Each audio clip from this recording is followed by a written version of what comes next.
Is the sixth member of the team. Yes, Brave is the newest member of our coaching staff. Okay. She's a corgi crossed with a German Shepherd. Hi everyone, welcome to the first interview of the LEC Summer Split. I'm joined by Mac, head coach for Mad Lions, that just unfortunately lost against G2 Esports in the opening match of the split. Hey Mac, first of all, about this about this first game, what happened? I think we had a. Oh, hello, Brave. This is Brave. Brave is the. Is the sixth member of the team. Yes, Brave is the newest member of our coaching staff. Okay. She's a corgi crossed with a German Shepherd. She's absolutely wonderful. Yes, she is. So, what happened today? So I think we had a composition that was pretty difficult to execute. Obviously, I think we played it out pretty decently for the most part, but then the game fell apart around the third dragon where we didn't position correctly around the objective. But that's okay. I think actually for the most part we played a pretty decent game. I'll also say that it's not like we've had much experience playing against Viego, so we weren't exactly sure how strong the champion was. And exactly what we should be like counterpicking it with, and like what kind of comps it does well against, and things like this. So I think they ended up getting Viego into a comp that it's pretty good into. So yeah, I think the Viego pick was pretty good in their composition and pretty good against our composition, which ended up being a problem. Yeah, I guess you now know that Vigo is pretty strong, right? So after this game, we'll talk about that later. But I want to talk a bit about how the MSI is affecting your schedule towards the beginning of the summer split. So people were tweeting, some Mad Lions guys and that were tweeting that you didn't have like match practice before this opening weekend. So how it's been to come back from Iceland and to play LEC in this little amount of time? Yeah, it's been a lot. I mean, so to be clear, Iceland was really exhausting. It was amazing, but it was really exhausting. The schedule was super intense, and by the end of it, all of our players were quite open and honest with just how tired they were. So in order to make sure that we're okay during summer, we wanted to make sure that we got as much break as humanly possible and that people could actually go home, which is much more complicated nowadays than it used to be because of quarantine times. As you can see, I'm in my lovely home because I'm actually stuck in quarantine right now because there's a 2-week quarantine in place from the UK to Germany. So I didn't have enough time. So we're still operating on a very short-term basis. We only had a few days of practice simply because of when people needed to arrive in Berlin, because people had a lot of stuff to do back home. So considering the logistical challenges and the difficulties and everything like that, I think actually we have a pretty decent read on the meta and we're performing at a pretty decent level right now. So yeah, I'm not too fussed about that. Yeah, I didn't know. I didn't knew that you were in quarantine. So I want to ask you: are you the only one that is out of the Berlin facility? So how it's been working in this situation? Yeah, it's just me out of the facility. So the players are in the very competent. How do I say that? I'm sure there's an idiom for that. But anyway, so the players are in good hands. They're with Cass and Pad, who, as far as I can tell from here, are doing a really good job. Things are, all running as normal. I think that's one of the benefits of having a very big staff, and it's something that we actually utilize fairly regularly. Where if we're getting towards a point in the season where people are very stressed out or they're burnt out, whatever it is, because we have a big staff, we can say, okay, you go and take a day off right now, or you go and prepare for this team, and you don't need to watch scrims or anything like this. You can just go and do other stuff. So obviously it's different working remotely, but it's something that we're very used to, kind of sharing the load between our coaching staff. So I don't think it's necessarily the biggest problem for us. Let's make a little throwback to Iceland again. What did you guys learn from the MSI? Because that was a pretty decent run for you. I think you probably shut some mouths with that performance, especially against Danwon. So what did you guys learn and that you can apply to this split to try to win again the LEC? I think it's always really good to go to international tournaments because people punish you for mistakes that you're used to making domestically that don't get punished.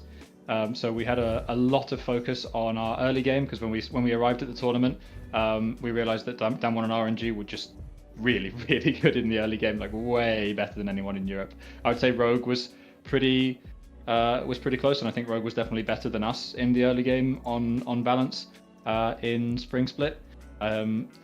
My hope is that that won't be the case anymore because I think actually from like we scrimmed down one on RNG like quite a lot during MSI, and by the end of it we were pretty comfortable against them actually. So we were feeling really confident going into the BO5 against Damwon. So I think that's the biggest takeaway.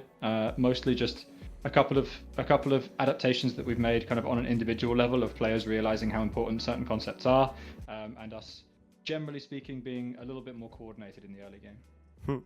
Obviously, there were a lot of crazy changes for being a mid-season off-season.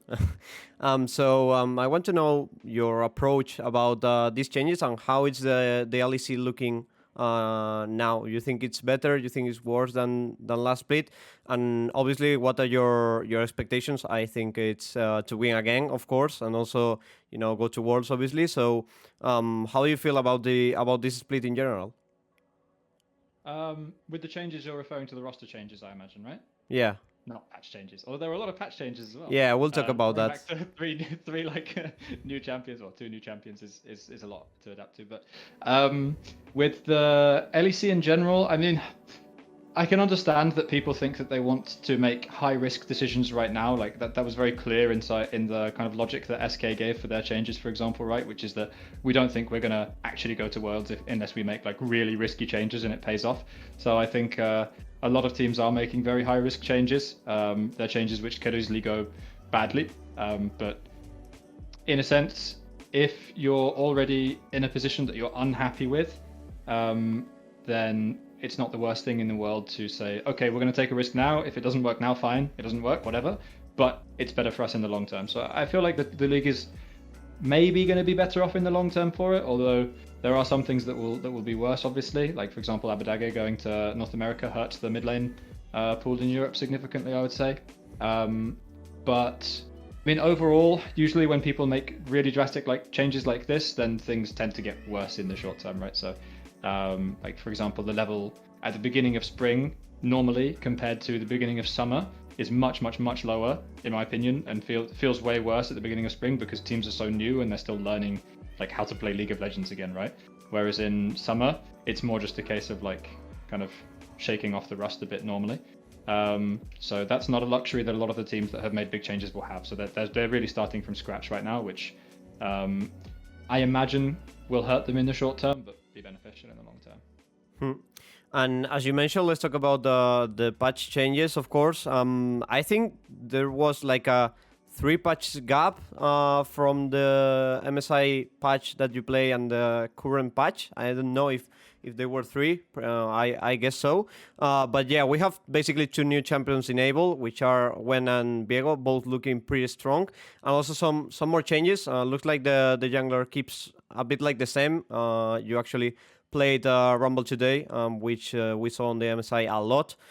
So how do you feel about the changes in the game and how it's been to make this drastic change from one older patch to this current patch for the LEC? I mean, it's a big change. It's a really big change. I think there have been a lot of changes, but at the same time, things are still not that complicated for us because a lot of the champions that we were playing at MSI are still perfectly playable, right? Like the champions that we played at MSI are all champions that we played. I don't think we played Braum on stage, but we scrimmed plenty of Braum. So those champions are all perfectly fine. You know, we're not just picking them because we can't play any of the meta champions, right? We're just picking them because we actually think they're good on this patch. I think we've adapted relatively quickly, but like I said, we didn't see much of Viego before today, and that's for sure been problematic. But in general, I think it's a good thing. I think the game overall and the meta will be a lot more diverse, which our players are really happy with. Elioy has been quite outspoken about the fact that he doesn't like playing Udyr that much anymore, which he's been playing non-stop for like 3 months now. And I think Marek especially felt the same about mid lane. You know, he felt like he was playing the same 3 champions over and over and over and over and over again. Whereas now I think the field is much more open. So from a like Mad Lions perspective, I think actually it's a really good thing for us because our players will have a lot of fun playing lots of different champions, and that's always good for us. Last question, and this is like the most recent news about the changes in the game and the patches and etc. I guess you probably saw the Hullbreaker, this new split push item. Yeah. So, what are your first thoughts about this? Do you think this could change the meta to a more 1-3-1 style in the games and less team fights, like how it's currently, or that it's going to be that impactful for the game? I mean, I think it's an interesting change. It's an interesting way of trying to promote a little bit more diversity in terms of gameplay style. But I feel like the value of dragons is like it's not that the split pushing champions are bad at what they do, right? And it's not that there aren't items for the split pushing champions, as far as I'm aware. Like, you know, for example, Camille was incredibly strong for a lot of spring split, right? And Camille is a fantastic split push champion, even without a specific split pushing item. But you still didn't see Camille split pushing. They would just group and fight because dragons are really good. And grouping and fighting tends to be just a easier way to play the game right now. And if you give a bunch of pro players a really easy way to play the game where all they have to do is group when they're ahead and then fight their opponents to the death and win with better team fighting, then teams will opt towards that generally because that's just the better way to play, right? If it's easier. So I'm not sure it will necessarily make too big of a difference, although I think sometimes not changing too many things at once and not like having huge changes is a better thing, right? It's a small change, and when it comes to balance, I prefer small changes little bit by little bit rather than flipping the whole thing on its head and saying, okay, we're going to change the dragons again, or okay, we're going to change the way inhibitors work, or something big like that, you know? So I think it's a good change, but I'm not sure how impactful it will be. All right. Thank you very much, Mac, for your time, and for you guys, remember that you have many more interviews in our YouTube channel. Good luck the rest of the Super Week and towards the rest of the split.